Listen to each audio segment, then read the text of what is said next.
Here, probably us, and I transition over. Hey, guess what? Hey, it's Wait. Did I roll a wild? Your Marvel Crisis Protocol vlog. Listen, we're here. We're going to talk about MCP. A whole bunch of stuff happening tonight.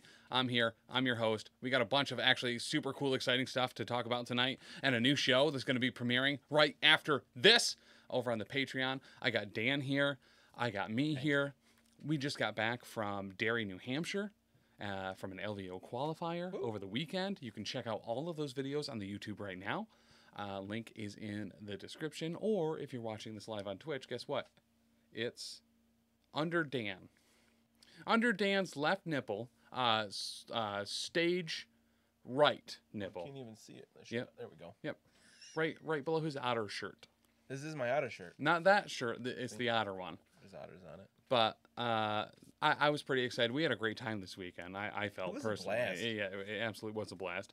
We're going to talk about some games played. We're going to talk about some hobby thoughts. We're going to talk about a rules clarification on the rules forums that happened this week from actually one of my favorite people in this world, Thoris. Yeah. We're going to talk about the Midgard Games LVO qualifier. We're going to talk about a new show that's going to be premiering tonight called The Cleanup Phase. Just about an hour. In just about an hour. Right after this, actually. It'll be live on the Patreon. It's going to be probably a once-a-month show to start, where we do some behind-the-scenes stuff, talk a little bit more in-depth about conventions and tournaments and the stuff that we travel to, as well as some kind of network as a whole. You know, juicy deets. Juicy. We're going to spill the tea a little bit. Yeah, but that'll be at patreon.com/professionalcasual. I'm going to see real quick if there's any research team spots left, so you could get it for as little as $1. Oh, that's true. That's actually very true. Because we say that all the time, and often there are no more of those spots. So, I mean, they're hard to come by. It is sold out currently. Nuts. But you can still join the Patreon and get all kinds of bonus extra content. There's so much there.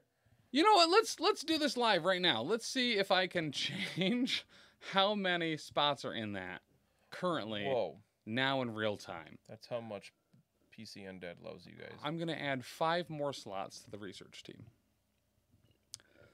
Can I do this, and can I do it quickly, or will it be... Everything's going to fall apart. Oh, no, your computer's smoking. Wow. That is a lot of smoke. I don't see an easy way to do this. Oh, there we go. All right. Oh, you just changed the number in a field. That's pretty sweet. Boom. 25 new slots. Boom. All right. So now you can join for as little as $1 a month, and you'll get access to things like the cleanup phase starting tonight. Starting tonight. I'm excited. You should be. I mean, just to talk about gaming more. Awesome. Right. I'm in.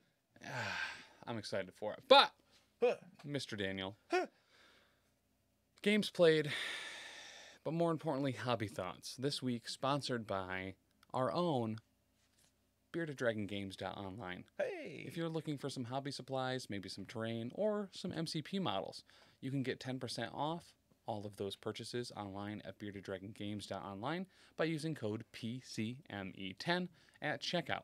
If, however, you're going to pre-order anything that has yet to come out, maybe some OG Human Torch, or Nick Fury and the Howling Commandos, maybe some Sentinels that were just announced. Sentinels. Maybe some Sentinels!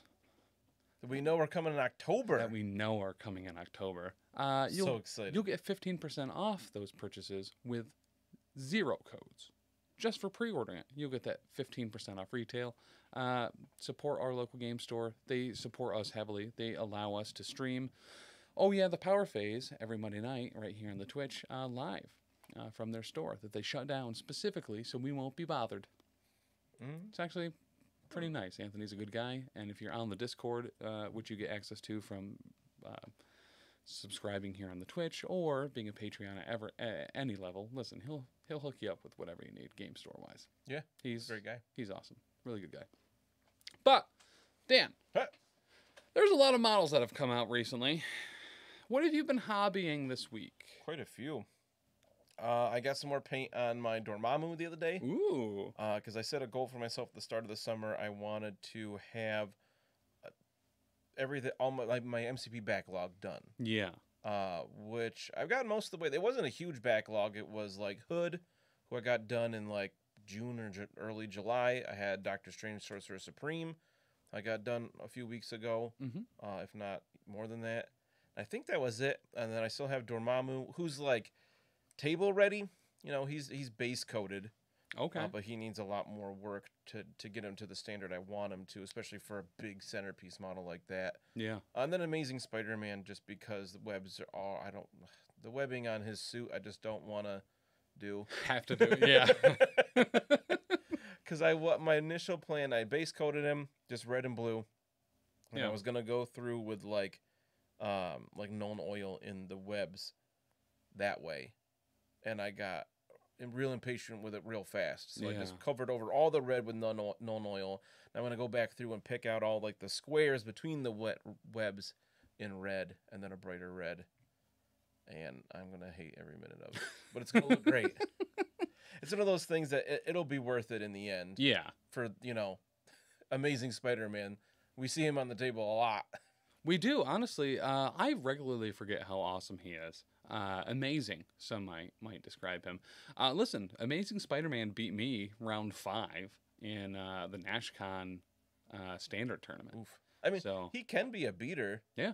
I don't ever use him because I don't have the model done. Yeah. I've had it for a year. It came out last August. Listen, long move on a big base that also gets momentum and all that stuff based off of his builder and has a place within range 3. He's actually a solid piece. I'm surprised we don't see him more often. He does have a lot going on. I think he's a good 5. I need to get him finished so I can actually use him. Yeah. I'm just not real Web Warriors people because I just want to run up in your face and punch you. Yeah, fair. Whereas Web Warriors are like, I'll do that if I have no other option. Right. What I'd rather do is stand, range 4 away and impact webbing you off of things instead. Right. But so what's on the docket? What are the next few things that you're going to be working on for hobby stuff? After that, I've been doing a bunch of painting for Legion this summer. As I started a Republic Army clones. I just got the tank the other day. Got to get that painted up. You can actually see it right over there. It's pretty cool. I can see it over there. I used it a couple weeks ago against our friend Logan, and the whole time he was like, "There's tank." Our friend, and hopefully yours too soon. Make our local Logan your local Logan by going in person to Bearded Dragon Games. Right. On He's Wednesday there all the time. For Wargaming Wednesday, yeah. Like every time I pop in, he's like, "Oh hey," and I'm like, "Do you live here?" He has incredible hair. He has a lot of hair. Yeah. I feel like didn't he cut it recently? He recently started putting it in a ponytail. That's what it is. It just looks different. And it made it look like there's a lot less there. Yeah. But it was very condensed. Other things on the docket will be September releases real soon. I believe it's the 12th. Is the next Friday? Yeah. No, that's not right because tomorrow's the 2nd. Tomorrow is the 2nd. And then the next Friday will be the 9th. That's true. So that's when that stuff comes out. The 12th is, what was that make the 12th, a Monday? Yeah. Actually, way off. Because the 5th is Labor Day. Right. Speaking of, September 5th is upcoming Labor Day. We are going to have a special guest on for Oh Yeah, the Power Phase on the Monday night Battle Report stream right here on Twitch. Dylan Dyer. Dr. D. Dr. D is going to be coming back. And not only will Dr. D be back, but your boy here, right here. Tim, he's pointing to himself. Tim, yes. For podcast listeners. Yes. Is going to have a new cast play. Oh, yeah. Is it trashy? Yes. When you were describing it, it didn't sound trashy, and then on Monday you were saying it's pretty trashy. Oh, it's trashy. Did it come from Wish? Nope, but it looks like it should have.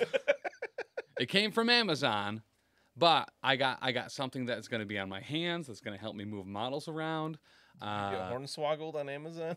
No, I knew what I was signing up for. I bought 3 things, right? Hoping one would fit.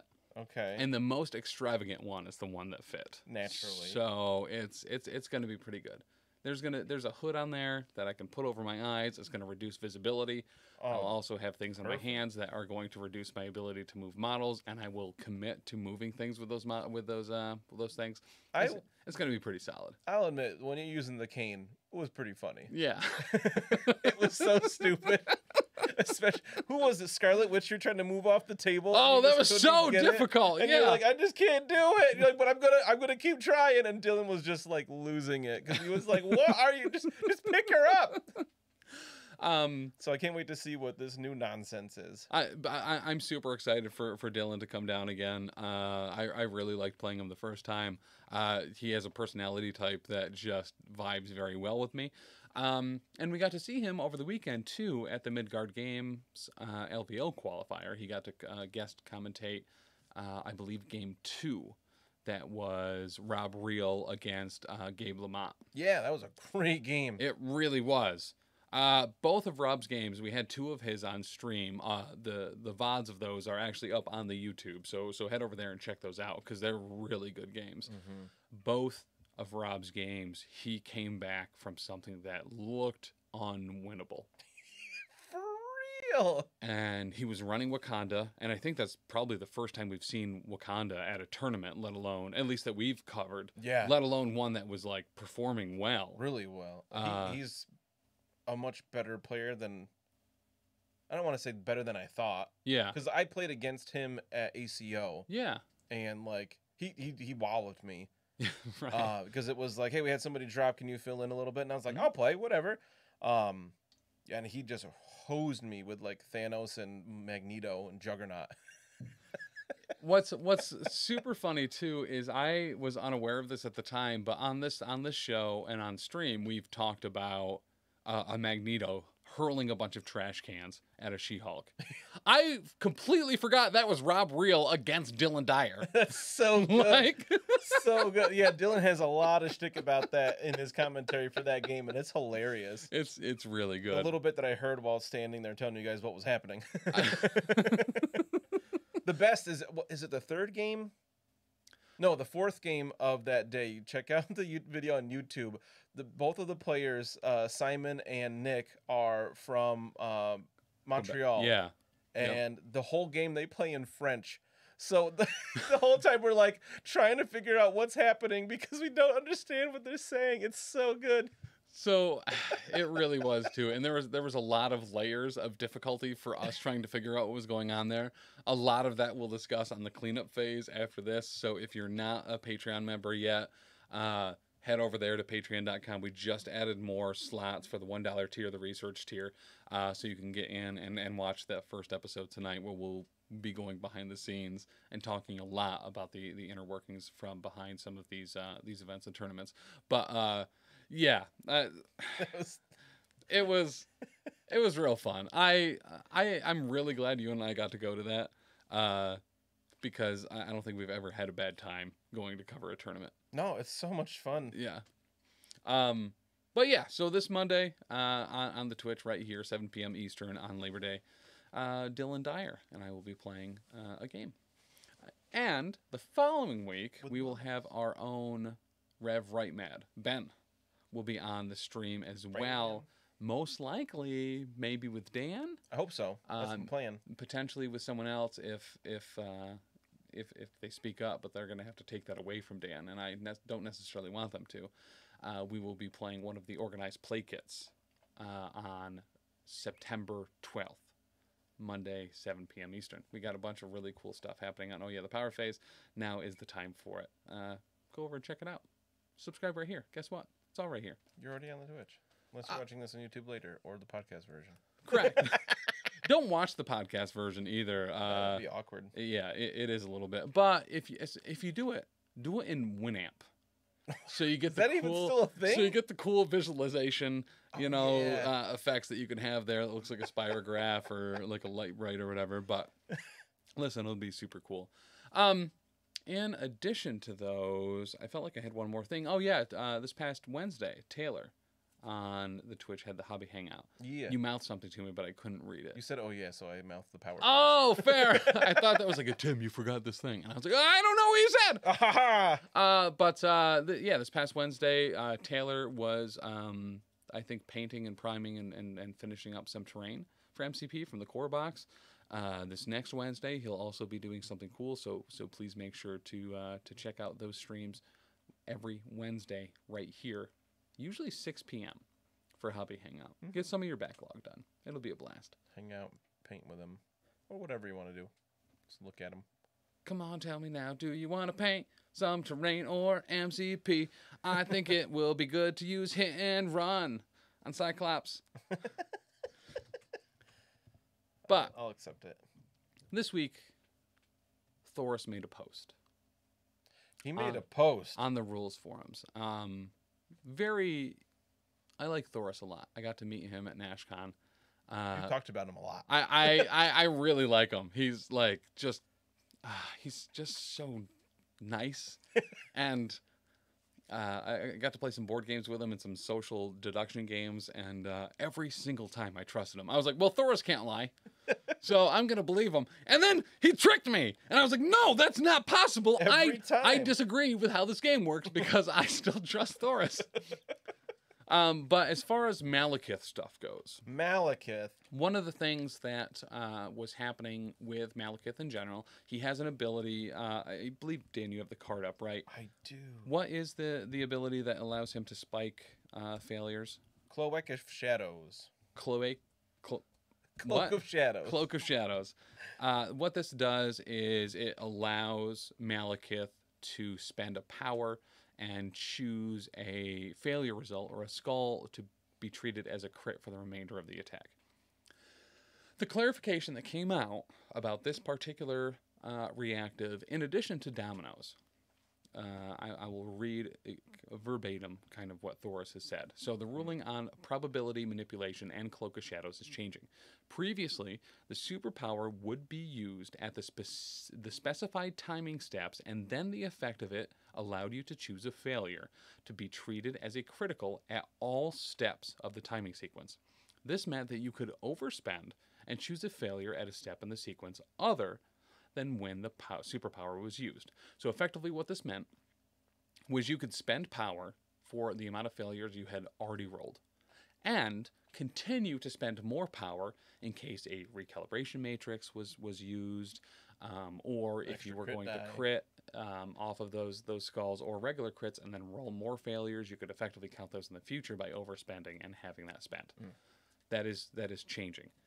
So that will no longer be the case. You are now required to have failures in your dice pool at the point you use the superpower in order to choose them. They need to be present when you spend the power in order to choose them for those effects. This means you can no longer overspend, as the results can only be chosen directly after using the superpower. You will now pay to choose specific specific results, not dice, to be treated as critical results. Only results that exist at the point of paying may be chosen. If those results are modified, changed, or rerolled later, even if they are modified to the same result, the effect allowing them to be treated as another result is lost. So, you have a crit, or you have a failure, you treat it as a crit. That somehow gets changed with recalibration matrix, with Eye of Agamotto, with something. Granted, Eye of Agamotto probably wouldn't affect that roll. But if that failure rolls into another failure, that failure is no longer treated as a crit. It was previously. Where was I? This is a big post. The effect allowing them to be treated as another result is lost, i.e., if a dice showing a failure is re-rolled, even if that dice roll or die rolls another failure, the result that the effect applied to the original failure is gone, and thus the effect is gone. This change aligns the rule to the printed rule on these cards. So, it's a clarification. It's solid. Does it heavily affect or make Malekith bad now? No. Does it make Domino bad now? No. No. Yeah, neither of them. It's going to change a tiny bit. Well, how much do people overspend on this? 1, maybe 2 power? Yeah. Depending on how much you had on Malekith. Yep. Honestly, this is how I was playing him. Not this past Monday, but the Monday before. I took Malekith against Taylor, and that's how I was playing it. Like, oh, I rolled 2 skulls. So I'm going to spend 2 power to turn them both into crits. Yeah. Good to go. And then people in chat were like, hey, you can spend more than that and get later skulls turned into crits. And I was like, oh, but that's not the case anymore. So it's not. I was doing it right. Just like in the future. So now when Malekith scores 11 hits on his attack against your Hydra Bob. I was going to say Viper. It's now only really going to be 9. It takes the edge off. That's it. It shaves down some of the really pointy bits of specifically that rule. I like that this was clarified. Yes. Because it made an already very good power a little overwhelming. And this has brought it back down a little bit. A little bit. And like you said, it just clarification is aligned with what's already printed on the card. Mm-hmm. Like just making sure. So it's for each power spent, choose 1 skull to treat, one failure to treat as a critical for the remainder of the attack. Yes. So like, I think it was for the remainder of the attack is what was people were interpreting. Yeah. And understandably, we're interpreting a different way than was intended. Mm-hmm. So I like this clarification a lot. And pretty quick. You know what I mean? Malekith hasn't been out a month. Just a couple weeks. Yeah.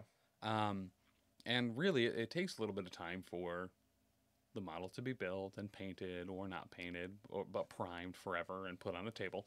But, I like it. Yeah, I don't have a problem with it at all. Seems good. And I think the community as a whole, Devil Pup in chat, first off, shout out to Devil Pup. Hey. I think this is something that a lot of people were like, yep, thank you. Right. And like, it's not going to change that much. No. But it is the slightest of nerfs. Correct. You got to roll those skulls. So that was my biggest issue with Malekith in my game is that I just didn't really roll skulls. It happened a couple of times. I'm going to roll 7 dice and get 2 successes and no failures. Great.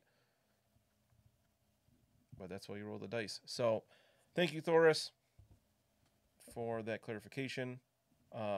It does hurt Domino a little bit, but she was never stacked on power the way Malekith usually is, so it wasn't as big of a deal on her. Completely agree. And like her attacks weren't, they're a very different league.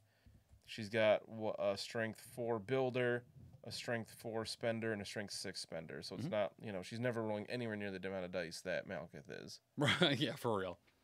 Yeah.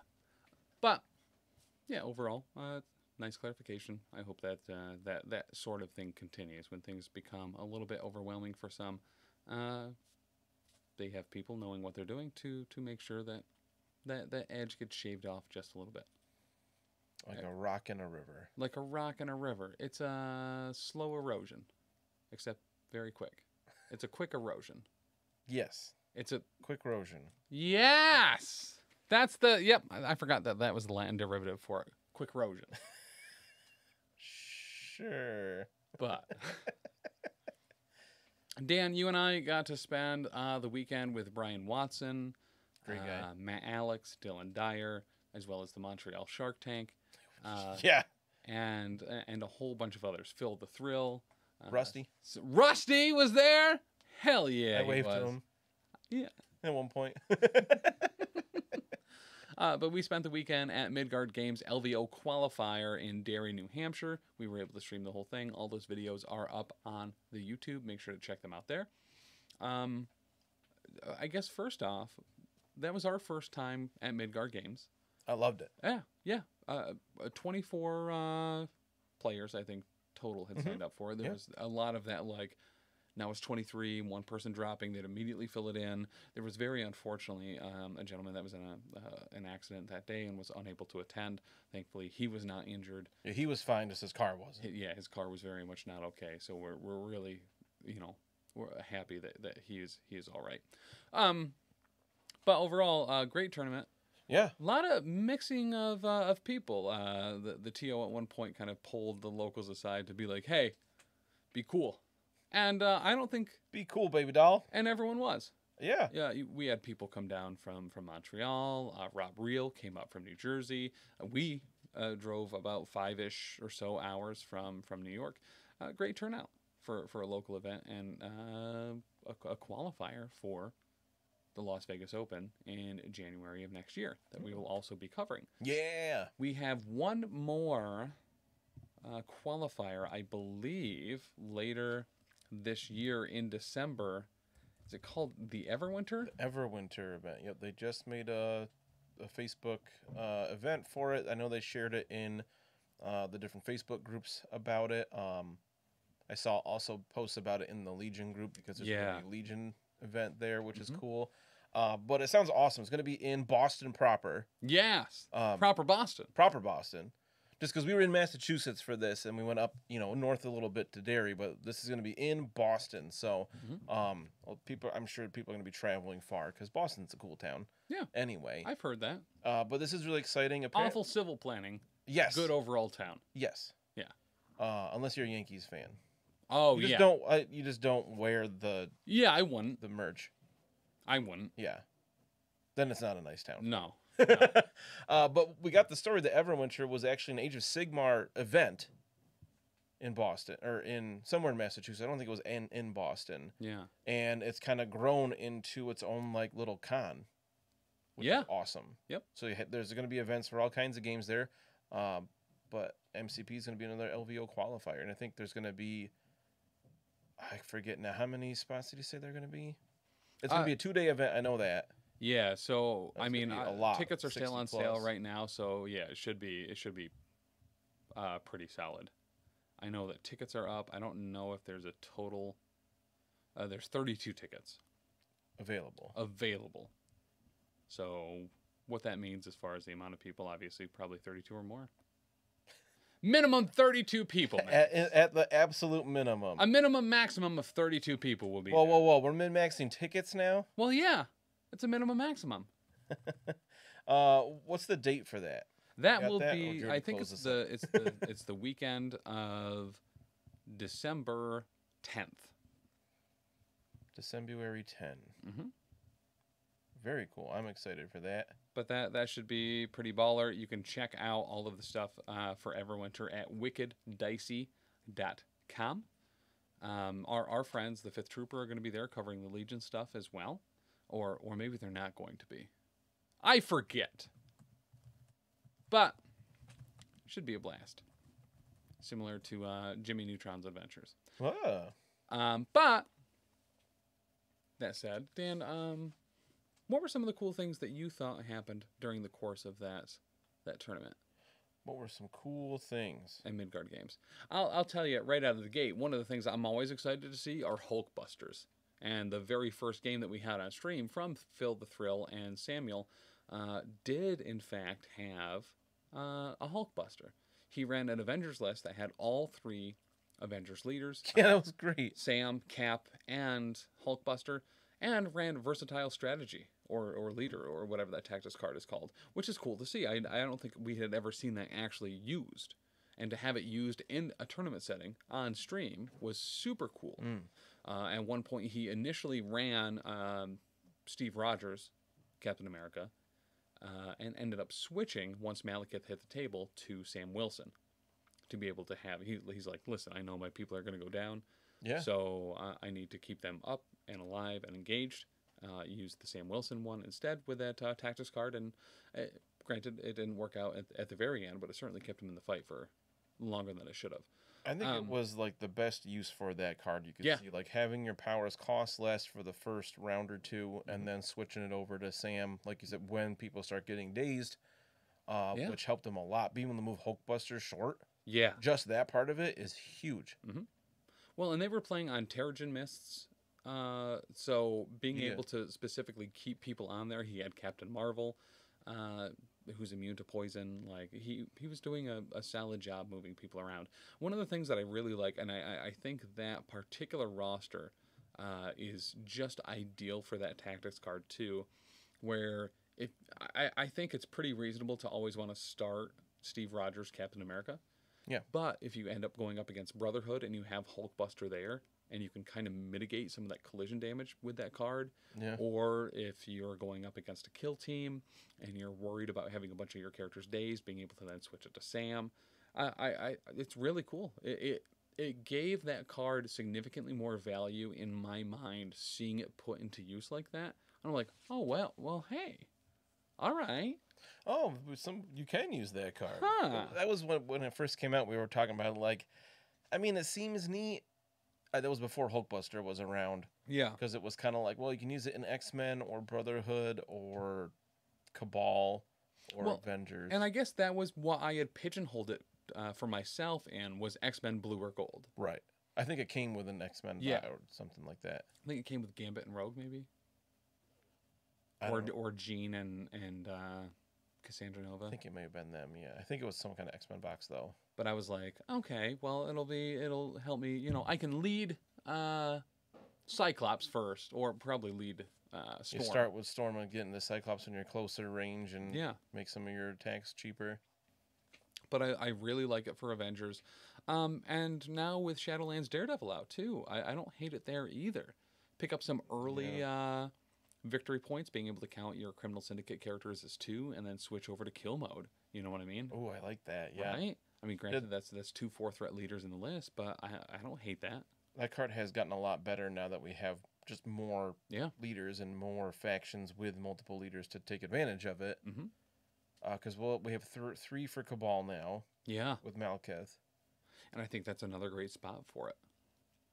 Being able to, you know, once you've dazed or, you know, done your pretty heavy damage in those first few rounds, and there's fewer targets there, if you need power, being able to do that. If for whatever reason you're running Sin as a meme, you know what I mean? You might want to switch it to her. But very specifically with Wild Hunt, because you're normally running probably a smaller roster, if you do get matched up on some crisis where you're running against Spider Infected or Portals or Hammers, and you haven't been able to control those points at the beginning, switching to Sin's leadership to be able to get some of that off to make your opponent scramble a little bit at the start of a round, maybe not the worst thing in the world. But this past week on the Power Phase, I got to run Sin as a leader with the new Nashcon edition, Power Bottom 10. If you tuned in last week to Wait Did I Roll a Wild, we saw in the Xavier Protocols list for what was being played at Nashcon that there was 16, I guess it would have been 17 total, right? It was 16 total, yeah. Tied for 1 use at right, Nashcon. So there were 9 at 0 uses, so there were 9 of your Power Bottom 10. So to figure out the last spot, we had 16 characters tied at 1 each. So we rolled a D20 to see who would be included. And there was a lot of great contenders there that I would have loved to have had. MODOK, Vanilla Daredevil, I think Cable, Hydra Bob were all there. Pretty sure Omega Red. Omega Red. I dislike in general. The only one I didn't want there was Sin. 1 out of 16. What are the odds? 1 in 16, actually, and I happened to roll it. Exactly. I got Sin, so Sin's now in the Power Bottom 10, replacing Viper as that top slot. And I got to run that this past week. I'll get into that a little bit later, but yeah, Sin. But I think overall, moving forward, Avengers is a great spot for that tactics card to bring it back around. And maybe Cabal. Maybe we could see a little bit more Sin pop up with that versatile strategy. I'll have to double check the Hydra ones too, because that might be useful with Baron Strucker and New Red Skull. Yeah. What is his actual title? Red Skull. Master of Hydra. Master of Hydra. Yeah. Yep. Which he looks awesome. He really does. I'm super excited for him. That commitment to whether you're going to be going with a very strong offensive list with the Leviathan armor, or you're going to try to go a little bit wider with Arnim Zola and Baron Strucker. I mean, it's going to be very difficult for me to not want to run Baron Strucker literally every single time, giving people poison, being able to teleport people around. I think it's baller. I'm super stoked for it. And Arnim Zola, just in general, as a whole, love that model. They did so cool. Right by him too. So right by him. But that said, some of the other things that kind of happened in and about, especially even in that first game, Samuel was running Malekith in a convocation list. Oh, yeah. And we saw this from Nick Menard, too, who was part of the Montreal Shark Tank. Malekith, with that range 1, I took damage, and now I can bump with convocation, is incredible. It's really good. I had 100% forgotten that was what, at least that side of that leadership part even did. I've never run convocation. And once he did that, I was like, wait, what? Yeah. You take damage, you get to just place within 1? That's amazing. I've been totally sleeping on that. Yeah. Like, bad. Well, and I think there's a little bit of not necessarily an uphill battle, but just that understanding basis of feeling like how their affiliation works is overcomplicated, and I don't want to read both sides of the cards or figure out how it works, 100%. right? But now that we've seen it in use more, and I think maybe that's the important part of it, is seeing it in play, how it works, and how it is actually performing is like, oh, I get it now. Because I'm not going to learn it from reading the card. I'm not going to understand it or its application until I see it in practice and play. And it certainly was this past weekend at that event. I think it's solid. It's a great effect. Yeah. It's really good. And it's expensive, right? To have Malekith, and if you're taking Sorcerer Supreme Strange, who is also incredibly good. That Scalpel we saw get so much work. We saw that a lot. And it's stupid good. It's really, yeah. The fact that you could target allies and enemies with it is just a big... Yep. Oof. Like, wow. It's a lot of power, but he's gaining 3 a round. Yeah. It only costs 4. It only costs 4. He's doing... And we saw him do it pretty much every round. Yeah. In a couple of games. He's just constantly scalpeling. Because his builder is nice to... It's easy to get 1 power from that. And there's just a lot of incredible synergy there, right? Whether you're moving people into Malekith kill range, whether you're using Malekith, or you're using it on Malekith to get him, where he needs to be. Displacement, we've talked about pretty consistently in a lot of other podcasts, and people have too, is that if you are going up against a Malekith, you want some displacement there. And it kind of negates or increases, you know what I mean, depending on what side that Strange is on, what that Malekith is able to do. Yeah, I mean... range 3 place is so far. It is. Like 6 inches on that table is a lot. It's a big move for a big boy. For most characters, I mean, there are some characters that's going to be 2 moves to get back to where they were, depending. You do that to Crossbones. That's right. Mysterio. That's like 3 total turns of just moving for Crossbones. He's just running. I mean... Crossbones actually has a really cool tattoo on his forearm, right? It used to say drop off, but it's been crossed out and has been replaced with Scalpel of Strange. So, listen, he's moved on, and we all should too. Not gonna though. But one of the cool things about that event, we got to see, like we've talked about, a lot of the. We got to see the expanded roster for the Montreal Shark Tank. Yeah, there's 6 of them. There's 6. We only got to meet 3 the first time around at the Atlantic City Open. Gabe, Simon, and Nick. And there's more of them. They brought a van down. A whole van. A whole van. They're actually, it sounds like, going to be trying to run an event in November in Montreal as well. I don't know if that's something that we're feasibly going to be able to do or not, but it'd be cool if we could. Seems like a stretch, though. With a lot of other things going on. Yeah. I got to get an enhanced license. Like, there's a lot that needs to happen, but... You got to get on that. That could take a while. I really do. Yeah, how slow the DMV is? I do! Especially since we don't even have one here anymore. It got incinerated when Demons Downtown happened, and now I got to go somewhere else for it. Now you got to drive almost 40 minutes. Yeah. Yep, and it's not even like a convenient 45 minutes either. No. It's 45 minutes away from work, too. Oh. So it's not even like... I can go there and stop on the way home or do it during lunch. No, it's an additional hour and a half out of my day. Completely different direction. Unregardless of how I try to get there or when. Yeah. And I don't even know where it is in that town. 0 clue. Yeah, fair. But Simon Jerry came back with his X-Men Gold roster. I'm actually not positive there were any massive changes there. We saw a lot of... He gets a lot of use out of Beast. I love it. I love seeing Beast. Yep. Because you don't see him much. Especially as a late round activation. He has a lot of movement. He has multiple ways to throw and push people or displace people. A solid piece, kind of overall. I really like Beast. I wish I hadn't slept on him for so long. Yeah, he's the one that doesn't see the table as much as he deserves. No, not at all. I think he's one of like the underrated X-Men. Like they're the X-Men that everybody knows don't seem as good as they could be, like Wolverine and Cyclops. The ones that are currently in the Power Bottom 10, right? Wolverine, Cyclops, Jean, Colossus all get a lot of hate. I don't think any of them are necessarily bad. They just have some issues. Like Wolverine's too dice dependent.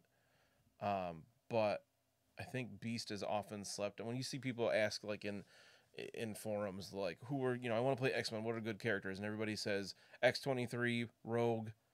Sometimes they say Gambit. Magic's up there. Storm, obviously, she's the only person that says Gambit is Keebler. But I have seen a few people mention him.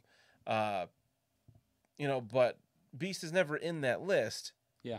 But he's also never in the list of like who's really bad at this. Correct. He's seen as kind of in the middle. And I'd call him mid, but I feel like that's still offensive to Beast. Right. Yeah, I feel like he deserves to be ranked much higher in people's minds because 100%. he gets a lot of work done. So going over, I think we have their lists here. Let me see if I can find Simon Jerry. Here we go. All right. It's a throw. A 2-power throw. So his roster as a whole was Storm, Beast, Domino, X-23, surprise here, Colossus, Rogue, nice to see, Ghost Spider, Ancient One, Dr. Voodoo, and Malekith. We did see less Malekiths than I think that we were expecting to. I think there were 5. There were 5 total out of 24 players, which was my guess was 8. Yeah. I thought a full third of the people would have them, but nope. Well, and that was the over-under. The over-under that people were talking about was putting him at about a 7.5. Yeah. So the fact that it was under that, a little surprising. A little surprising, and a lot of people that had Malekith on their rosters didn't even use him. Right. Like, when the game we saw with Simon, he didn't use Malekith, did he? No. Nope, he didn't. And there was actually a lot of gentlemen's agreements towards some of the later rounds where both players, Robert Reel had it, Simon had it in the roster, as did Nick, where they kind of did like gentlemen's agreements. They're like, hey, no Malekith. Is that cool? And it held true. So we didn't see a lot of Malekiths in the second half of the event. I love that Nick and Simon had that gentleman's agreement. Like neither of them wanted to do it. So it was like, let's just agree not to do that. As far as tactics cards for Simon Jerry, by the way, Simon Jerry is number 1, performed very well at this LVO qualifier, but also won his LVO qualifier at the Atlantic City Open on day 1. But his tactics cards were Brace for Impact, Escort to Safety, Fallback, First Class, Midnight Phantasmagoria, Sacrifice, Smash, To Me, My X-Men, Warpath, and Exceptional Healing. For Secures, he had Spider Portals, Mutant Madman, and Deadly Meteors. For Extractions, he had Spider Infected, Struggle for the Cube, and Hammers. Hammers. So I can't recall exactly how much that changed from his ACO list, but I can tell you what, Nick Menard's list was very different. Day 1 of ACO, Nick ran Asgard. Wow, you remember that? I do. That's impressive. Because he was the only Asgard player. Okay. That stands out, yeah. And because ACO was 2 separate events, Saturday and Sunday were different tournaments, he ran Brotherhood the second day. Oh. For the Midgard Games LVO qualifier, however, he ran Convocation with Malekith. So we saw a couple people running this. Outside of those 2, it might have just been these 2. But Sam and Nick. Yeah. He ran, so this is Nick Menard, once again, part of the Montreal Shark Tank, ran Malekith, all caps, 4 exclamation points. He was the only person during that weekend that ran all capital letters Malekith with 4 exclamation points. Yeah. Also at the top of his list. Simon Jerry put it towards the bottom. Some other people put it towards the middle to kind of hide it a little bit. Nick was like, nope, Malekith is here. I have him. So he ran him with Shadowlands Daredevil, Nice. Steve Rogers, Captain America, Rogue, Ancient One, Strange Supreme, Baron Mordor, Wong, Dr. Voodoo, and Magic. For tactics cards, he had the Bar with No Doors, Eyes on the Prize, Wand of Watum, which we saw put to some pretty good use. Midnight Phantasmagoria, Bane of Damballa, Smash, Journey Through Limbo, Brace for Impact, Orb of Agamotto. And this one very specifically, we saw pretty massive plays from. Orb of Agamotto giving that range 3 plays for a Convocation member doing very good, as well as the Ironbound Books of Shuma Gorath. Always. Once again. Huge card. Very, very, very persistent card. For Secures, he had Riot Sparks, Portals, Overrun City with Spider Infected, or just Portals, Overrun City. They're probably different things, sorry. And Cosmic Invasion. For Extractions, he had a Montesi Formula, Hammers, and Spider Infected. So, very different list than what he ran at ACO, and I think at the end of the day, did Nick end up taking it? No, Simon Jerry did. Yeah. And we'll talk about that. There was, with the Challenger rules, Brian Watson, the TO, played by the book for those. And we'll be talking about that pretty heavily in the cleanup phase after stream tonight.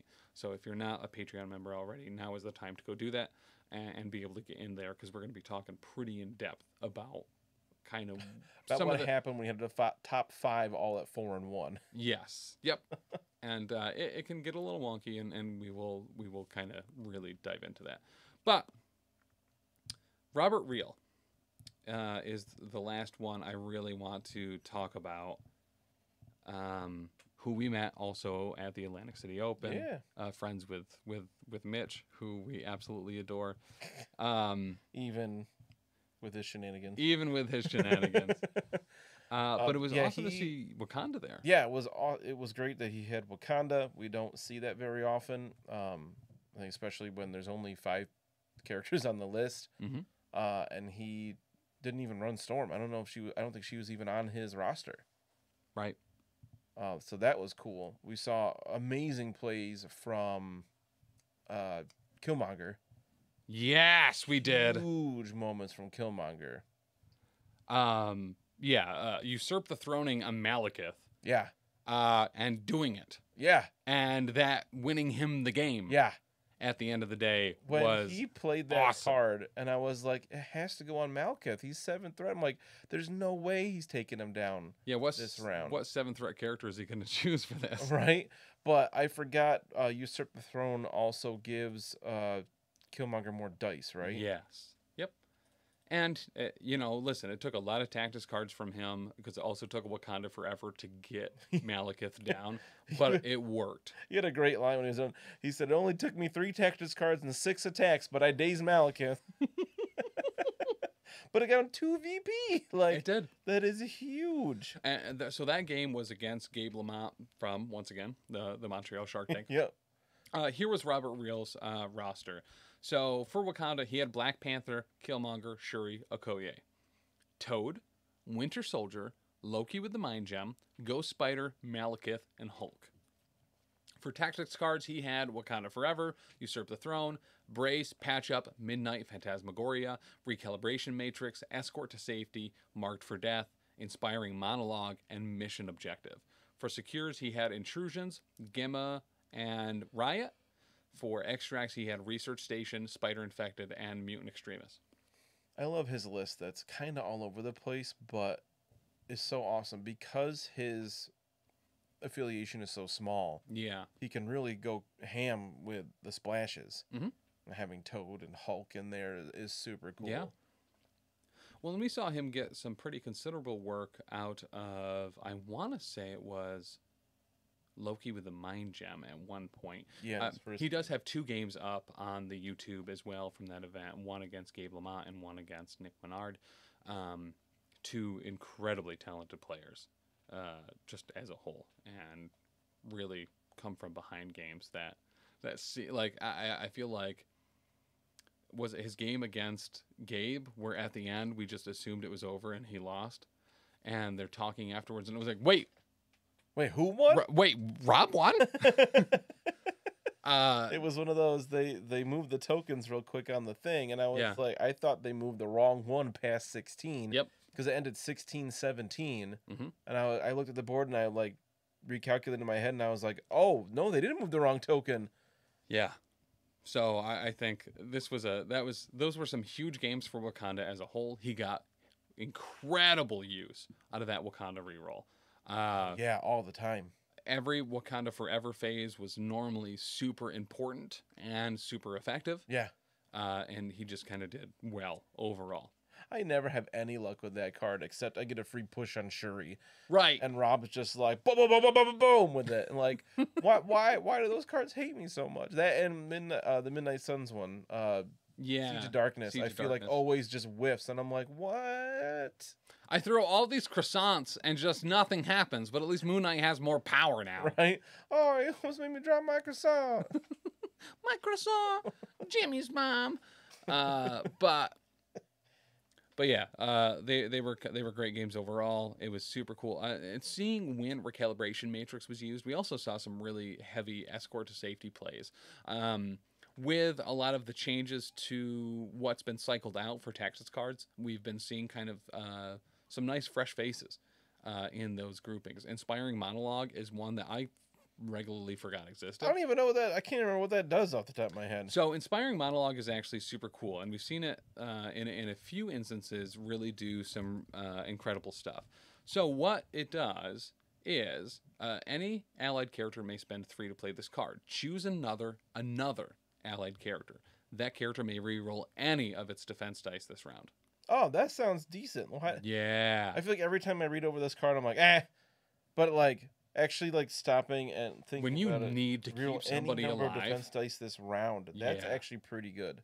It's and it's for the full round. Like, there's a lot there. There's a lot there. The character that's doing the re-rolling doesn't even have to spend. They're not the one spending the power. It's somebody else. There's no range. It's just you do it. Why don't I ever take this card? Right? When do we think defensively? Ever? Oh, fair. What? Just keep my characters alive? I just want damage to you. It's like how we've seen kind of a pretty heavy resurgence of Dark Reign, right? Where that was kind of gone for a while, and now it's like, oh yeah, it's actually a huge card that's super good, especially now the Cabal has kind of leaked its way back into for real. You know, the limelight. I used it this past Monday on a She-Hulk to make sure I could take her down, and it worked well. I mean, it's definitely like, you see that character? I don't want to anymore. Yeah. Well, it's so weird, right? Is that it's a Cabal affiliated card that I feel like well, never mind. You can't modify dice against Malekith. Oh yeah. I was gonna say it's both great on and against Malekith. Never mind, it's not great against it at all. I'm just a silly goose. Right. So people don't remember, this one is a Cabal card. Any Cabal character can spend 3 power to play this card. Choose an enemy character. All allied Cabal characters may reroll any number of attack dice when attacking the chosen character this round. But anyone can use this. Even a boat. You know how much a boat has always wanted to use one of these. And Cabal's got a big roster, so someone's going to have that power on them. There's no range limit on who they're targeting, which is awesome. Mm-hmm. And it's just like, yeah, I want that character gone. Goodbye. Oh, goodbye. To touch on that, this past week, Danny and I played a game on the Power Phase.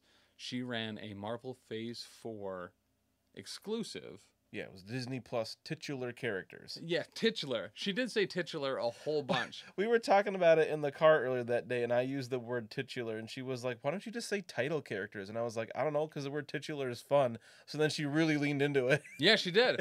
I also didn't know what titular meant. So when she was like, well, that's not titular. And I was like, well, what does that mean? Oh, that word. Okay. That's a real word. So not only did I get educated slightly from an English teacher about what words meant, my vocabulary increased. So she only took characters that were title characters from Phase 4 Disney Plus shows. So I believe who she brought was She-Hulk, Miss Marvel, Winter Soldier, and Sam Wilson. Falcon and Winter Soldier. And Loki. Right. I think her only other choice was Moon Knight, and she was like, eh. And I was like, what did you say? What? I love Moon Knight. Oh, obviously, Scarlet Witch and Vision she could have taken as well. Yeah. But I was a little disappointed Scarlet Witch wasn't there because I adore her and Vision.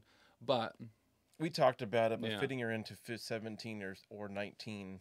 were our options difficult at that point, especially because you want both of them there, right? So if you have the choice between spending 9 threat on Vision and Scarlet Witch or 6 on Falcon and Winter Soldier, and she definitely wanted Bucky because she's always been a huge Bucky fan. Yep.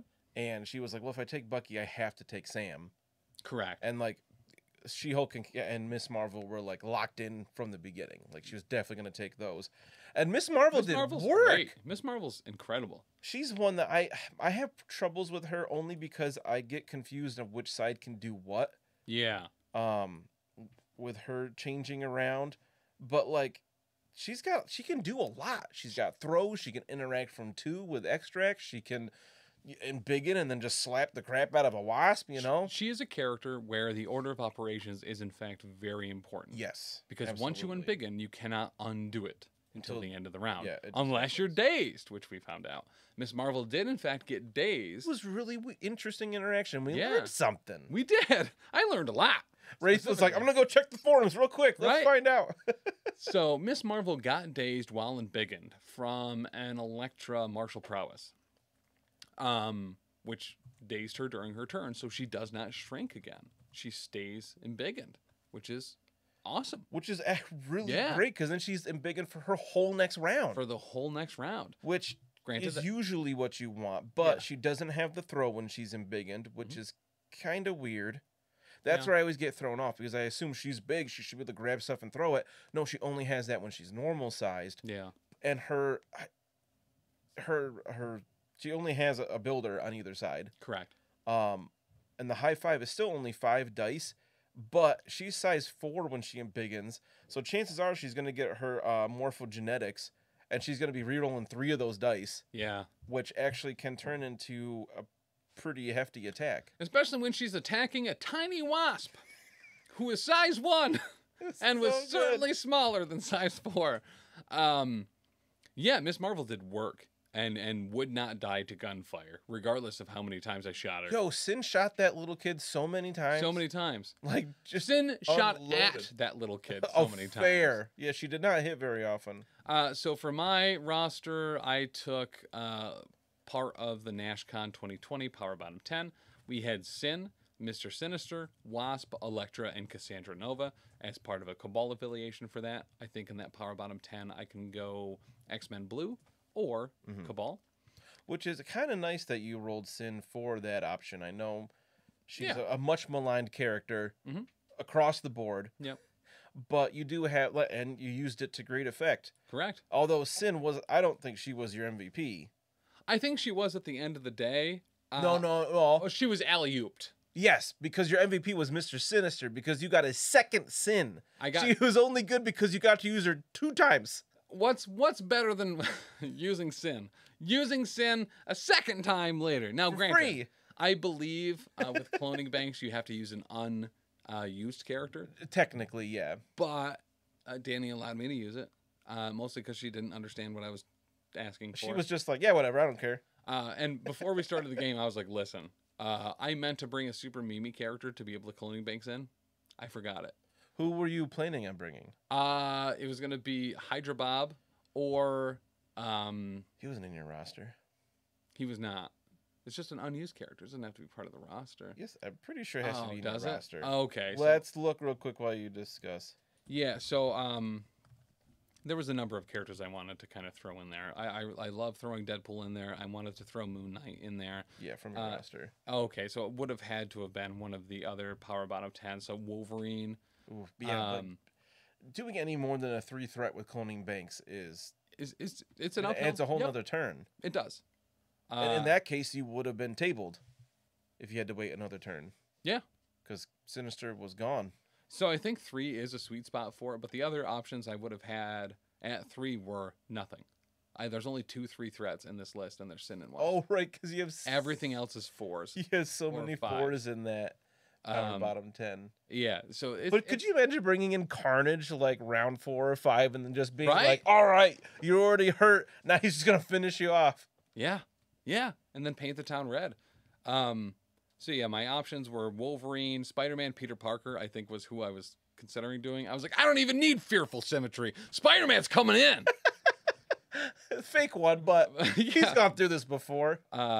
So yeah, really, Sin was my only, or Wasp. She was also dead. I could have brought her back in. But the fact that it was Sin, who then came in as a clone, and then was it round 6, right? It was round 6. Because Danny was like way ahead of you in points. It was like 11 to 4. My only option was tabling, and it came down to this last round too. And by the way, it's going to be up on the YouTube tomorrow. It's on the Twitch VODs right now. It was probably one of the bloodiest games we've played. Absolutely, because it won via tabling with a single character left. A single extra character that happened to be Sin. Yeah. So that you both had 5 characters. That final round was Sin and Elektra on my side against Miss Marvel and Loki, without the mind gem. So it came down to I activated first. So I was like, all right. So this round is whoever I activate first, I have to kill their opponent. Right. Otherwise you're done. And if I don't, then they have a free reign to go to the other side to kill my other character. So I had Sin matched up against Miss Marvel, and Sin having spent the last 2 rounds rapid firing into Miss Marvel and doing near nothing. She started blasting at something. Started blasting and nothing was going on. Wasn't Miss Marvel. Loki was against Elektra down at the bottom half of the board, without the hand ninjas out. Right. Everyone was injured, and I chose Sin to go, and was like, "Listen, I'm gonna do it." Oh right, yeah, because you're like, she's fine, she'll do it. She's got a bunch of shots.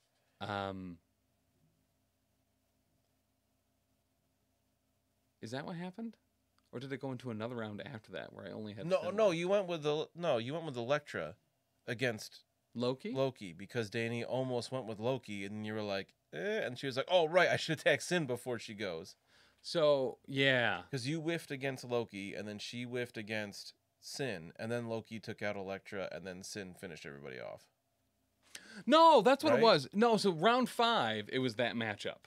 Okay. So Sin attacked into Miss Marvel, didn't kill her. Then Loki went, didn't kill Elektra. Right. Or did kill Elektra. Bless you. My only shot in round 6 with just Sin alive was killing both Miss Marvel and Loki. Right. I needed to shoot down Miss Marvel. And then teleport to the right portal. Use the portal. Bless you. Sorry. Use the portal to teleport downward. So I needed to roll correctly and then be able to kill Loki as well. And it somehow worked. Right. It was those strength 4 builders that you... Somehow that's your sweet spot. I was able to do that last couple damage, took out Miss Marvel, rolled the dice to teleport down, somehow got it, got down there, and then made it personal. Triggered, got the follow-up attack, and was able to kill Loki for the table with an injured Sin left alone. Injured cloned Sin. Yeah. Should not have worked. Somehow did. I wouldn't have bet money on it. I would not bet money on it again. No, definitely not. The odds were not in your favor. They were not. But Sin also took out She-Hulk. She finished that model? Yeah. I mean, with like 11 damage. What? Like, it wasn't like a small amount. It was like she took a ton more. That's not what Sin does. You're lying. Know. Sin doesn't do anything. Listen, if there wasn't video of it that we could watch at any point, I also wouldn't believe it. But yeah, got a heck of a lot of work out of Mr. Sinister, moving him up early in the game, and all he did was genetic splicing, just literally over and over, into Sam and to She-Hulk. Well, because you couldn't spend you planning on using cloning banks, you couldn't spend any of his genetic tokens to really do anything, right? Until you had that cloned Sin out there. Also, Danny did an incredible job with Loki placement. So whenever I wanted to do stuff with Sinister, and I wasn't running Red Skull Cabal. So Sinister wasn't gaining additional 2 power around from beaming 2 people. He was a little power starved. Right. He was taking a lot of damage back. He got very lucky and got left at 1 at one point, which is the only reason he was able to, in fact, do stuff. But that Loki tax, forcing me to spend to reduce damage, or forcing me to spend to put root on people. Well, because even the powers that don't normally cost power cost 0 he has plus 1 superpowers. Yeah. That only use genetic tokens. But when Loki's there, it's like, nope, now it costs 1 power before you spend the genetic tokens. Mm-hmm. Like that's a bad matchup for Sinister. Yeah. But he was able to do a ton of work onto Sam with those Mystic Beams. Sam can't use Vibranium Shield against it. It was actually super helpful there. And just slowly putting damage on She-Hulk. Because we played Montesi and those portals and seals collapse. Thank you. I always forget exactly what that one is called. The collapsing traps. And the Montesi traps. Listen, a She-Hulk front and center with just everything She-Hulk normally has. Well, just grab that book right away, and you're like, crap. I was like, nuts. Yeah. And then, yeah, she did some pretty heavy damage. There was, I believe, one activation she had where she annihilated Cassandra Nova and Sinister and Sin. Yeah. That were all just, like, clumped up. No, it was Loki beams. That's what it was. Loki beams. Loki beams. So good. Some pretty heavy ice beams and book beams from Loki. But yeah, Danny did an incredible job, and it was really a fluke that she didn't take that. Right. She was ahead in every. Should have had that game. Every metric. I want to give her a lot of credit too for sticking to her own shtick, to her theme, because we were talking about a bunch of different characters we could have used. We were talking about, do we make it Phase 4, and then we decided no, just Disney Plus shows, and then it was like, okay, just Disney Plus title characters, because I was like, all right, you don't have anybody that can special delivery She-Hulk, if you're playing A-Force here. Yeah. I was like, Miss Marvel, spoiler, did show up a tiny bit Captain Marvel was in Miss Marvel a tiny bit. Like, Brie Larson was there. Was like, you could take Captain Marvel instead of Loki. But she's not titular. And have drop She-Hulk special delivery. Yeah. And she said, no, she's not a titular character. I can't take her on this list. And I was like, good on you. That's awesome. Yes, stick to your theme. I was surprised when she showed me the tactics cards. I was like, oh, where's special delivery? She's like, oh, well, I can't. And I was like, well, what about? And she's like, nope, titular characters only. And I was like, oh. To her detriment. I love it. That word has meaning. Well, I mean, she didn't use any of her tactics cards anyway. And that was the thing at the end. So I had, I was one power short, right, of picking up one of the Montesi books to try to get an energy attack into Loki. But my last remaining tactics card was Illicit Tech. So you had to use it. So I had to use it. Oh, that's right, because that's how you won the game. You finished him off with Illicit Tech. With Illicit Tech. Such a good card. So my tactics cards for that were Cloning Banks, Dark Rain, Illicit Tech, Mental Domination, and Forced Extraction. Danny's were... I don't like Mental Domination anymore. It looks cool on paper, but never does anything for me. Listen, just being able to displace somebody and get a free attack off that doesn't count as an action is worth 3 power. Yeah, I guess that's fair. Me. I always feel like I want it to actually do damage and it never does. Yeah, that's also true, and that's what happened. Because I Mental Domination She-Hulk into Loki, and Loki trickstered away. Oh, yeah. She was like, but Danny's tactics cards were 1-2 Punch, Disarm, A-Force Assemble, Star Wars Determination, and No Matter the Cost. I used all of my tactics cards, which, as Rob Reel has taught us, means you win. I was going to say, we forgot to bring up that both games that we had Rob on, he used all his tactics cards. Danny did not use any.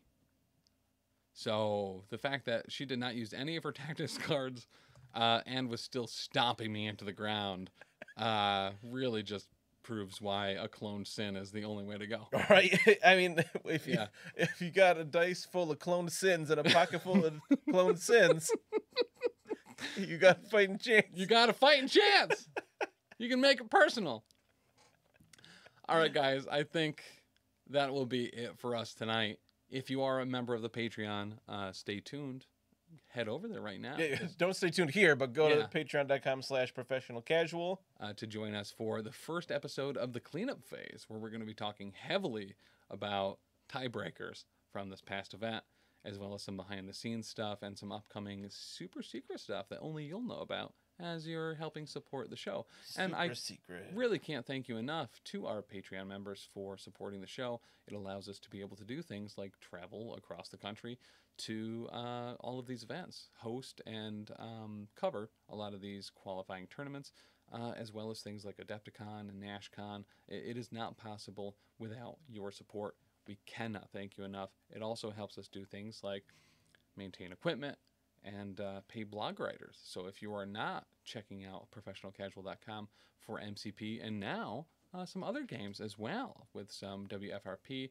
I mean, we're lucky to have Dan right here, GMing Gapapa, a grim podcast, a perilous adventure, a Warhammer Fantasy Roleplay 4th edition game. Wrote a review of the core book today that went up. I think you should stay tuned and make sure to follow and turn on notifications for professionalcasual.com, as there will be more of that WFRP content there, in addition to a lot of special guest spots for MCP. We had a new article from Dylan Dyer this week, and we have a bunch of more cool stuff planned. So, once again, thank you so much for supporting us on the Patreon, and we're going to be giving back with a brand new show tonight. I do want to shout out our top patrons. Yes. Anthony and Bastian and Rob and Leroy and Bicon. Bicon. Guys, thank you so much. As always, 3 streams a week right here on the Twitch for MCP. Give us a follow. Leave a review for all the shows here at the Professional Casual Network. But wait, Did I Roll a Wild could really use your help in a couple of reviews, either on Amazon, ratings on Spotify, or on Apple Podcasts. Let them know why you're here. Let them know that you took a stolen motorcycle all the way over to leave that 5-star review. Hey. It helps us get into more ears and more ear holes. And there's nothing we want to do more than be in more ear holes. But we'll see you Monday, where we'll have Dylan Dyer on for Oh Yeah, the Power Phase. Guys, gals, everything else, I love you. See you soon. Bye. Bye.